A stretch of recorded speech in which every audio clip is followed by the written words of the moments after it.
Olá, seja bem-vindo, seja bem-vinda. Hoje eu quero falar com você sobre uma situação que tem se tornado cada vez mais frequente no meu dia a dia, que é vir pessoas até o meu trabalho, procurar, né, por um serviço, por uma mentoria, por um acompanhamento, e essas pessoas elas estarem passando por um processo de estarem com muita ansiedade, muito apressadas, muito afobadas, muito aceleradas em suas vidas.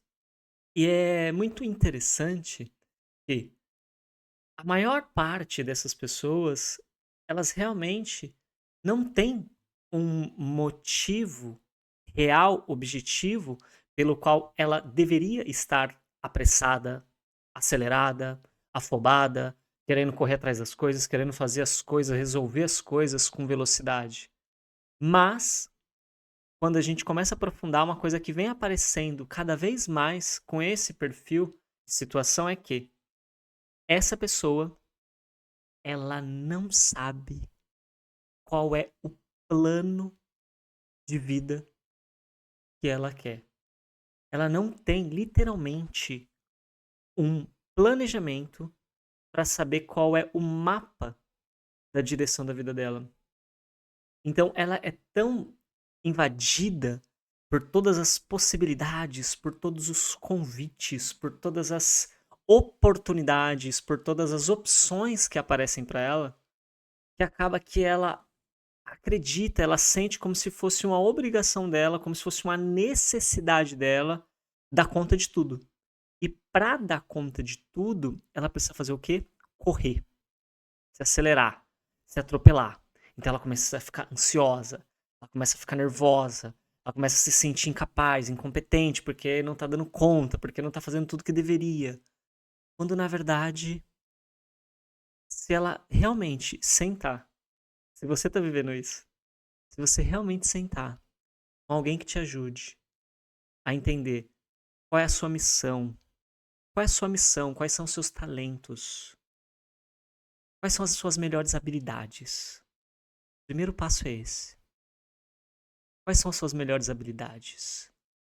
Encontra isso, escreve num papel, sabe? Quais são as suas 3 melhores habilidades? Aí você traz isso para o papel. Vou dar um exemplo.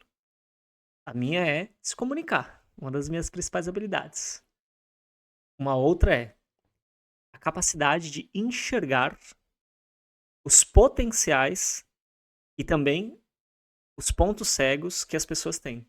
Eu enxergo com muita facilidade o potencial de uma pessoa e os pontos cegos que ela tem.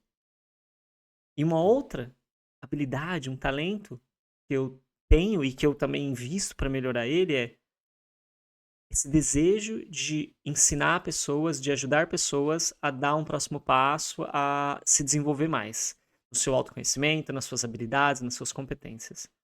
Então, quando eu entendo que uma das minhas habilidades é a comunicação, que a outra é enxergar pontos fortes e pontos cegos das pessoas, e uma terceira é o desejo de ensinar, o desejo de contribuir com as pessoas, eu já consigo entender que a minha missão, ela vai nessa direção.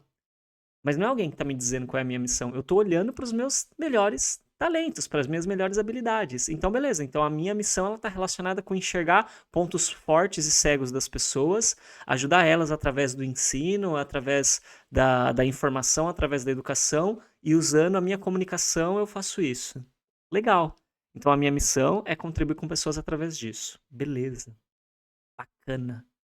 Ok, essa é a sua missão. Por que que você tem essa missão? Qual que é o sentido dela pra você?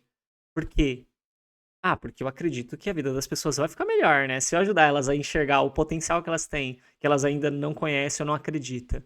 Se eu conseguir ajudar ela a desenvolver esse potencial através do ensino, através da minha comunicação, e ela ficar melhor e a vida dela ficar melhor, eu vou ficar feliz, ela vai ficar feliz, todo mundo vai ficar feliz, né, não tem como alguém ficar triste porque a outra pessoa ficou bem, se você tá com afetividade ali, com amor.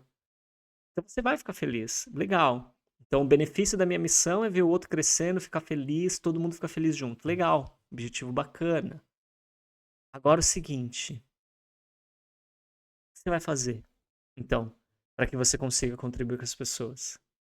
Então veja, Já tô pegando aqui, ó, a missão que você tem. E agora a gente vai precisar fazer um planejamento. O que você quer fazer? Você quer ensinar as pessoas de forma autônoma? Você quer arrumar um emprego em uma instituição? Você quer entrar numa ONG? Você precisa começar a fazer uma faculdade ainda para você entender como que você pode ajudar as pessoas, porque você tem esse desejo. Então daqui vai um plano. Por quê? Porque agora você sabe qual é a sua missão, você já encontrou a sua missão através dos seus 3 principais talentos, você já sabe o que você para qual direção você está indo. E agora você precisa entender da onde você está para isso que você quer realizar. Qual é o caminho, qual é o trajeto. E você vai precisar desenhar isso, você vai precisar fazer pesquisas para isso. O que eu preciso saber para conseguir fazer isso? Sabe, hoje eu tenho condições de fazer isso, eu preciso primeiro trabalhar um pouco mais, guardar um pouco mais de dinheiro para fazer uma ponte, para fazer uma transição. Como que eu vou fazer isso? Então aí entra um planejamento. E quando você faz esse plano ele vai se atualizar ao longo do tempo. Você vai tomar algumas decisões no meio do caminho que vão te fazer ter que atualizar o seu plano. E conforme você vai vivendo esse plano e atualizando ele, você vai vendo que ele é vivo. Então, quando você faz isso, todas as oportunidades, todas as opções que aparecem, você vai considerar dentro desse plano que você tem, sabe? Tipo assim, tá em coerência com o meu plano? Tá em coerência com o objetivo e a direção que eu quero ir? Tá em coerência com aquilo que eu quero fazer? Tá em coerência com aquilo que é a minha missão? Porque você não precisa fazer tudo, você não precisa dar conta de tudo, você não precisa resolver tudo. Você só precisa resolver aquilo que é o próximo passo do seu plano. Qual que é o próximo passo do seu plano? O próximo passo do seu plano, você só vai saber se você tiver um plano.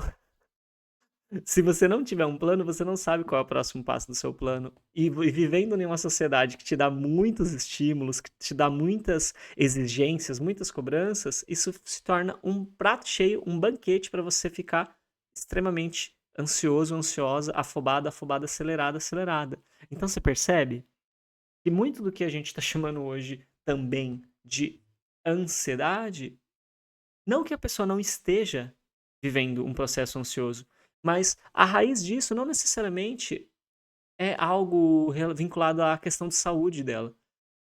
Pode ser apenas o quê? Como eu venho identificando. Essa pessoa ela tá sem um plano, ela não sabe para onde ela tá indo. Ela tá tendo muita estimulação, muita informação, muita cobrança, muita exigência e ela tá perdida. Se ela tá perdida, ela fica acelerada, afobada, ela fica ansiosa porque ela tá com medo do futuro, porque ela não sabe para onde ela tá indo. Ao não saber para onde ela tá indo, ela não se sente segura seguindo a vida. Se ela não se sente segura, ela tá com medo. Se ela tá com medo, tem ali uma resposta de ansiedade, porque a ansiedade é uma resposta do corpo ao medo. Então você vê que uma coisa se liga com a outra. E quando a gente começa a cutucar um pouquinho mais, a gente descobre que muitos desses casos, então, são casos onde a pessoa precisa encontrar a sua missão, entender qual é o seu plano e começar a priorizar somente aquilo que é o plano e a abrir mão, a dizer não, a soltar, a agradecer as oportunidades que não estão em coerência com isso e simplesmente não fazer nada. E aí vai sobrar mais tempo, vai sobrar mais capacidade de raciocínio, de pensar, de refletir, de olhar para as situações que estão acontecendo com mais confiança, com mais clareza, com mais paciência, porque a gente precisa de tempo para enxergar algumas coisas. E sem a gente realmente tirar algumas coisas que não estão dentro do nosso plano, do nosso planejamento, a gente não tem esse tempo livre. Então, ter um planejamento faz também sobrar tempo, porque a gente tira as coisas que não fazem sentido, a gente fica com menos coisa e a gente tem mais capacidade de pensar com mais clareza mental. E aí, a nossa vida vai mudando. Porque qualquer pessoa é capaz de tomar boas decisões na sua vida, desde que ela esteja com clareza mental, desde que ela esteja com a mente clara, tranquila, serena. Uma mente clara, tranquila, serena toma boas decisões. Uma mente mais afobada, ela tem uma tendência a tomar decisões que não são tão boas. Não quer dizer que vai acontecer sempre, mas a probabilidade é muito maior. Então, guarda isso. Reflete sobre isso. E antes de sair aqui do vídeo, não se esqueça de se inscrever no canal, de deixar o seu like aqui no vídeo e também de fazer o seu comentário, porque ele é muito importante aqui pra gente, ok? Então, muito obrigado pela sua presença e a gente se vê no próximo vídeo. Tchau, tchau.